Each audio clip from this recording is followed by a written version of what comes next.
I was just texting, but he called it cheating and walked away. My name's Kayla. I'm 33 and live in Oregon with my husband Eric and our 9-year-old daughter Sophie. If you walked into our home a few months ago, you'd think we had it all together. But trust me, appearances are a damn good liar. Eric's a diesel mechanic. The kind of man who works 12-hour shifts, comes home covered in grease, then crashes in front of the TV with a beer. He's quiet, reliable, predictable as hell. And I used to love that. Until it started to feel like I was married to a routine, not a person. Here's what I won't do. I won't sit here and pretend I was some perfect wife. I wasn't. Somewhere along the way, I stopped trying. Our conversations turned into grocery lists and, did you pay the electric bill? Our bedroom went cold. He didn't notice when I cried quietly in the shower. Didn't ask why I stayed in my robe all day. Just assumed I was tired. But I wasn't tired. I was starving. For attention. For connection. For anything that reminded me I was alive. Enter Dylan. Dylan and I met on a parenting Facebook group. He's a single dad. Smart. Funny. Emotionally present. One day we were talking about school lunches. The next, he was sending me voice messages that made my stomach flip.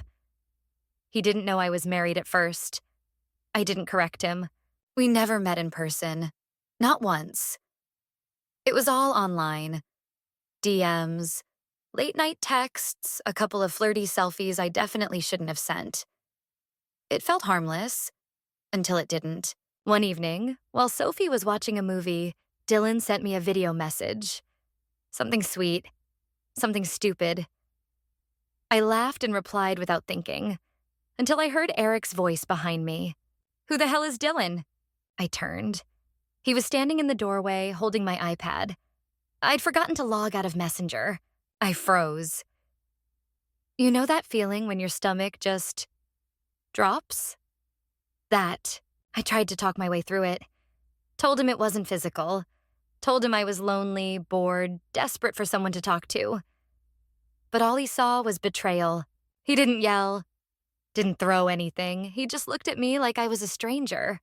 You were sending selfies to another guy while I was working double shifts to keep this house running, he said. You made a choice. That night, he slept on the couch. 3 days later, he packed a bag and moved into his brother's place. He told Sophie he needed space. He didn't say anything to me. No fight. No second chance. I've been sitting in this silence ever since. I miss him. God, I miss him.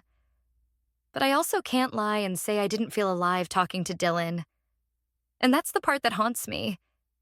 Not the guilt, but the fact that I liked it. So now I ask you, because I honestly don't know anymore. Is it cheating if there's no sex? Is emotional intimacy with someone else still betrayal? Or is it just survival when you're drowning inside a dead marriage? Some say marriage means cutting off every connection that might turn into something more. Others say that's not realistic in the digital world we live in. But where's the line? Drop your thoughts in the comments. Is texting another man when your husband ignores you a betrayal?